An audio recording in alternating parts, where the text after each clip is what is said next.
Hi everyone, Cari here with Sew and Grow Together. Hello and welcome. We are three families who come together to help each other grow in our faith, family, homesteading, and whatever else life throws our way. Join us on this journey as we sow and grow together. This video is going to be a little bit of a difficult one for me. Right now, not your typical scenery.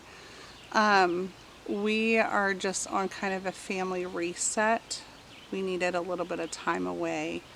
So we are completely off the grid and just taking some serious time.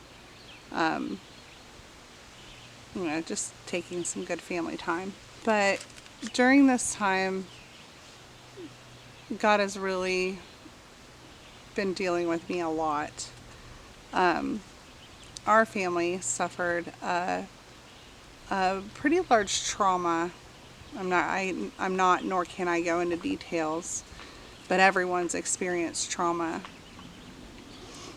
And as someone who has walked a long time with God, we get in those moments of not understanding, frustrated, which is kind of funny because, we see that with like the Israelites when they get to the water and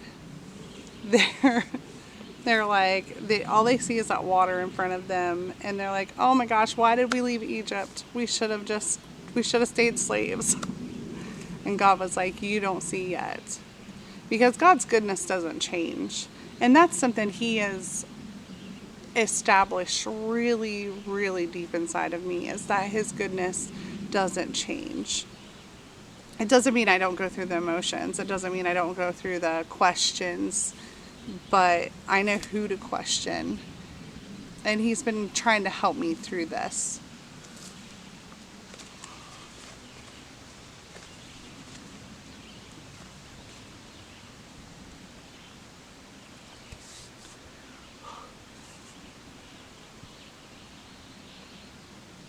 So, bear with me on this one. I am really going to try to just be vulnerable and honest of kind of where I'm at. Okay. So, where this began, things went down in our family, and I was really crying out to God. I was confused, frustrated, angry. Not at God, just at the circumstances and what was happening and the injustice that I felt was going on. And it all started in the middle of me crying out to God and just giving Him my questions, even the hard ones, even the not pretty ones. And sometimes that would probably seem maybe a little sassy, but I have a relationship that I feel like I can talk to God about anything, even the hard things. And I think that's important, not to be scared to take whatever is on your mind, your doubt, your frustration. Take all of that to God. And bear with the nature. There's a lot of nature going on right now. So I'm in the middle of this like broken moment between God and I. And I receive a text message out of the blue that just says simply, God provides and provides more. And it made me laugh, like almost like a frustrated laugh. Because as soon as I read it, I didn't even respond to it. It was so spontaneous that I was like, ugh, I know that. And that's the truth. I do know that. I know that He provides. I know that it's usually in a way that we didn't see, And that's better than we could have pictured. I know that. But it didn't stop where I was. It didn't stop my frustration and my hurt. And God I just felt like He just said in my spirit, "It's okay, Naomi." That was a little startling to me. I knew exactly what book was being referenced, of course, the book of Ruth. I thought, what? He said, "It's okay." And I haven't read it in a while. So I just felt that nudging that I needed to reread it. And I did. And I just wanted to share this. Everything's falling out of my Bible. I have like 10,000 things shoved in this thing. But I just want to share a part of it. And I'm going to kind of jump just a little bit so that you can, you can read it. It's just 4 chapters. I'd encourage you to read it, especially if you're going through something right now. It says, "Now it came to pass in the days when the judges ruled that there was a famine in the land. And a certain man of Bethlehem, Judah, went to dwell in the country of Moab, he and his wife and his 2 sons." So this is Naomi, her husband, and her 2 sons. And there's a famine. There's no food. Bethlehem in Judah is where they are. They're surrounded by their people. They're surrounded by people who believe the same as them. And God moves them to a city. A city full of false gods. People who don't believe the same as them. And I think about that. I think, wow, that's kind of scary. That's a scary thought. And then raising your kids up. So we'll fast forward just a little bit. And they went to the country of Moab. And Naomi's husband died. So they've now gone to this foreign land with foreign people, believing foreignly. I mean, it's not the same. And her husband dies. And she was left with her 2 sons. Now it talks about her 2 sons, and they marry Moabite women. As a mom of boys, that's a little unnerving to me, just being very real. You want your kids to be strong in their faith. So the idea of being with someone who's been raised completely different, it's one of those, did I establish roots in them? Did I teach them the why behind? Did I help them establish their own relationship with God? Like, I think those mom questions, especially marrying someone that is unequally yoked, that may believe different, that can cause, marriage is hard. Marriage is really hard. So on its own, with people that believe the same and stand for the same things, I mean, that it takes so much work. So the idea of starting something like that when you're already on 2 completely different pages on your beliefs, for a mom wanting her sons to have successful marriages that are fruitful and blessed, that's unnerving. So she's in a foreign land, surrounded by foreigners who don't recognize her God.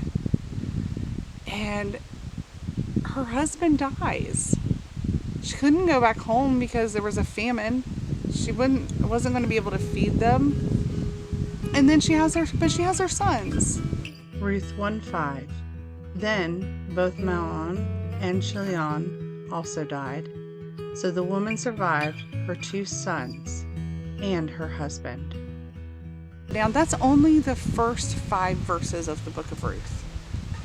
All of that's just listed. And I think sometimes we skim past what it's really saying and what Naomi has experienced. She's experienced extreme trauma. She's experienced surprises. She's experienced, just losing everything, or what she perceives as everything. So she hears that the famine is better, and she's like, you know what? I'm going home. It's kind of what our family did here. We've been coming here to our family property for as long as my kids have been growing up, and that was the first place we wanted to go. We just wanted to go home. So that resonates with me. So if you follow the book, the story of Ruth, the popular part is the 2 daughter-in-laws. Naomi's like, listen, I'm old. I'm not having any more sons. Go home. You're young. You're pretty. Go back to the land of your mothers and marry. You're still young enough you can get married and have children and have a blessed and just beautiful life. Don't stay with me. Like, I feel like my life is a punishment. Don't stay with me. And so the popular part is Ruth and Ruth's heart. And I love Ruth. Don't get me wrong. So I'm not dogging her, because honestly, I try to be that for my friends. I try to be that voice of encouragement. Glasses half full, not empty person. Always trying to bring a better perspective, to maybe help them see that they're not alone. And I try to be that. So Ruth's story is very important, but that's not what God wanted me to see today. He wanted me to really focus in on Naomi. Naomi's distraught. She's broken. I can't even wrap my head around what she must have been going through. And she tells them, the daughter-in-laws, to head back. We know that the one goes back, and Ruth just refuses. She says, absolutely not. She says, where you go, I'll go. I'm going to paraphrase. Your God is my God. Your people is my people. She's basically saying, I'm not going to leave you. I'm going to walk this out with you, your family.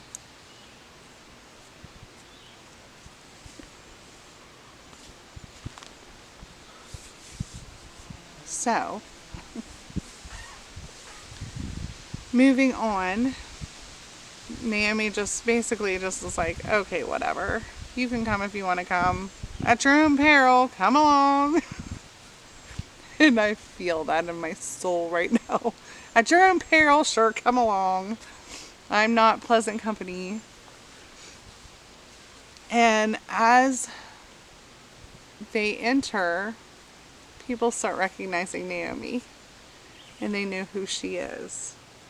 Now the 2 of them went until they came to Bethlehem, and it happened, when they had come to Bethlehem, that all the city was excited because of them. And the women said, is this Naomi? But she said to them, do not call me Naomi. Call me Mara. For the Almighty has dealt very bitterly with me. I went out full, and the Lord has brought me home again empty. Why do you call me Naomi? Since the Lord has testified against me, and the Almighty has afflicted me. This is important. Naomi's means pleasant, joy. And she's saying, I'm not responding to that. That's not how I feel right now. I don't feel pleasant. I don't feel joyful. She's saying, call me Mara. Mara means bitterness. Like, I'm bitter. I'm angry. I left full. God's brought me home. And I'm empty. But what God wanted me to see was that His truth never left her. See, there was roots in Naomi that was so deep that when people said, God is good, she's like, I know that. I'm just bitter right now. And she said, when they said God is true, she knew that. That's why she had to go home. She had to go home. She knew the truth about who God was. She knew that He was walking with her. She knew that He was by her side. She didn't like or see where it was going to be good, but she knew He was truth, and she had to head to truth. She had to go to Him. The roots in her relationship with God, that speaks to me. I think sometimes we get in these spots and we think we shouldn't feel a certain way. We should just jump on the bandwagon of joy, joy without understanding. And sometimes it's just not joyful. Sometimes you're angry. Sometimes you're frustrated. Sometimes you're sad.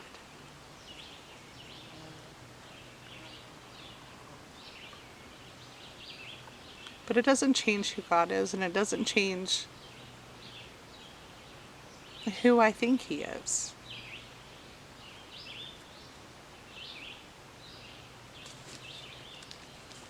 And God was telling me that.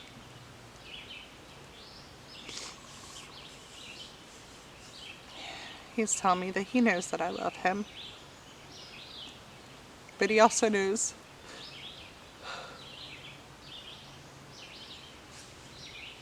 that I am confused. I don't understand.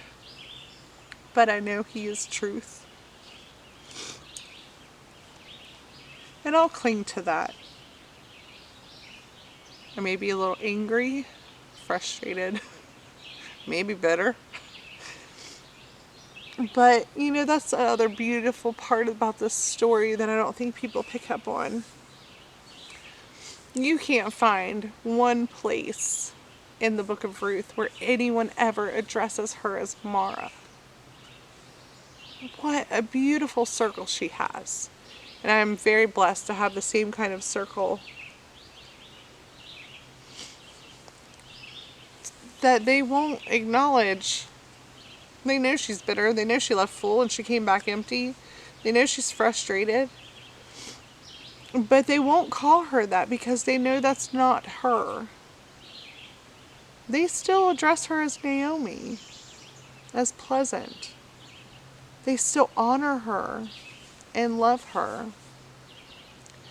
And that's shown through the rest of the book of Ruth. That shows with the grandchildren that Naomi gets. Those children become some of the lineage in Jesus. They're in His genealogy. So there's blessings upon blessings and purposes that she could have never seen. And she knew that. She had to go through the motions. So my encouragement for you, if you're experiencing a trauma, if you're experiencing a hardship, is what He told me. It's okay to be Naomi. It's just a season, or a moment, or just a day. But that's okay. Just stand in His truth. Ask Him the questions. You may not get all the answers, but He's there. And His love is relentless and unwavering. So that's really all I have for you today, because that's probably all I can do right now. Thank you. Thanks for being patient. I love you guys. God bless.